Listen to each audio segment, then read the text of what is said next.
Welcome to Monday Manna, January the 7th, 2019, God's Divine Diversion.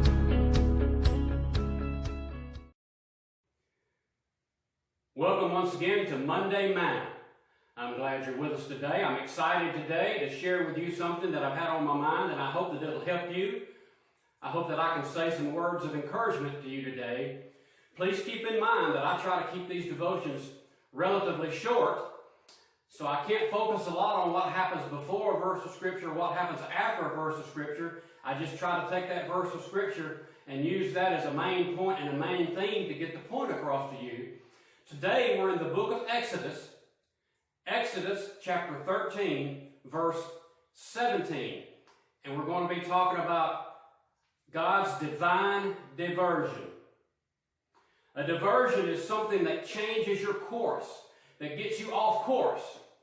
You may think you're going in a particular direction or going in a particular place, and God seems to change your plans sometimes and get you totally off track of where you thought you were going. I'm going to try to explain to you today why that may be happening to you. Maybe you've got something on your mind and it's troubling you, and all of a sudden something happens in your life that gets your mind on something else, and you totally forget about what you were going through just a few minutes or a few hours ago. So we're talking about God's divine diversion. Let's read in chapter 13 of Exodus. Let's read verse 17 this afternoon. When Pharaoh finally let the people go, God did not lead them along the main road that runs through the Philistine territory, even though that was the shortest route to the promised land. God said, if the people are faced with a battle, they might change their minds and return to Egypt. So God led them in a roundabout way through the wilderness toward the Red Sea.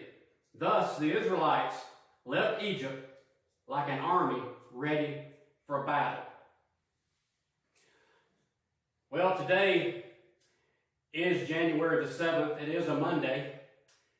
Today happens to be my birthday. I turned 65 years old today. And if I live to be 75, 85, 95, 105, I never will understand God's timetable.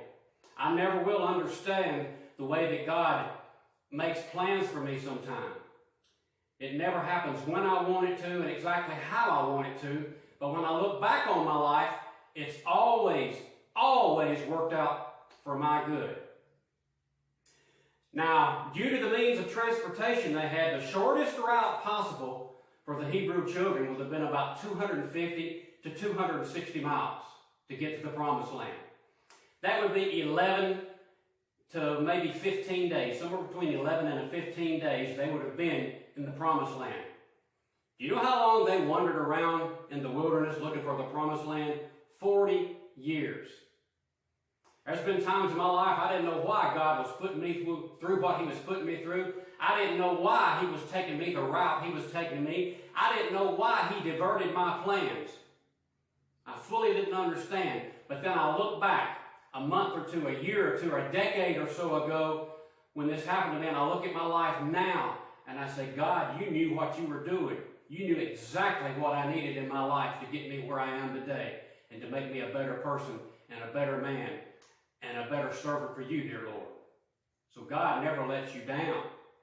I remember one time in my life when I was extremely mad at somebody.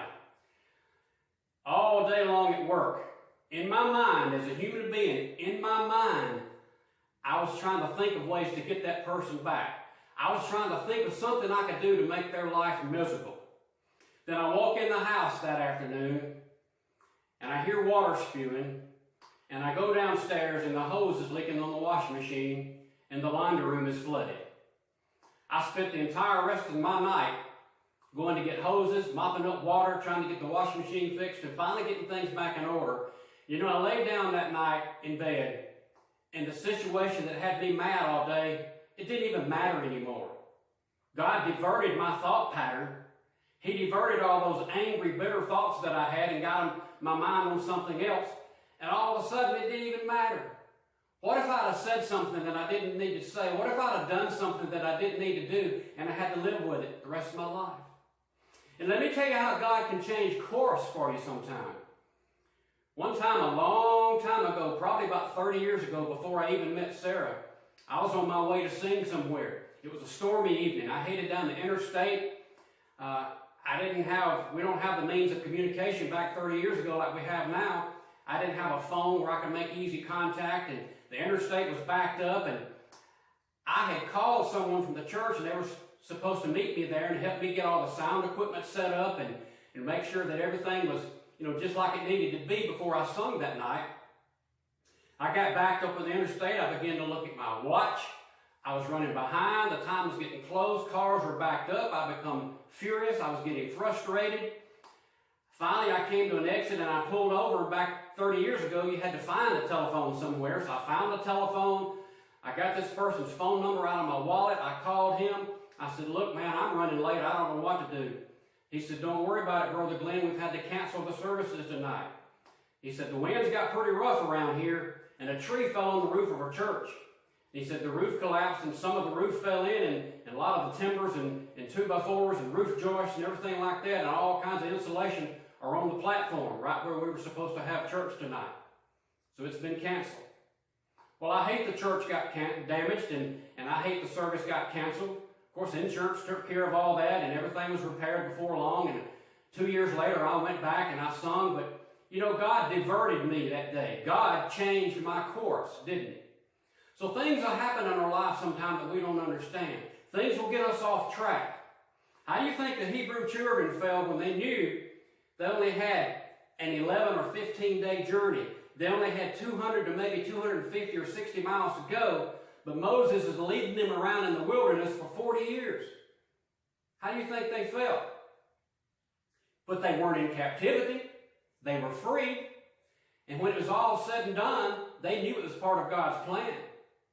So if you're going through something in your life today, you don't understand why you've gotten off track, you don't understand why God led you here, you don't understand why God put you here, or you don't understand why God put this in your life, just remember, God may be purposely taking you on a different route. God may be purposely getting your mind on another situation to get you off of a present situation to keep you from doing something that you'll regret later. God will never let you down. God is looking ahead. He's looking far beyond what you can see. He's working all things out for your good. And that's the way we find, and that's part of the story we find in Exodus chapter 13 in verse 17. Let me close with this. Romans 8:28. All things work together for good to them that love the Lord. To them that love the Lord, all things work together for good. Keep your spirits up. Keep your hope up. Don't give up.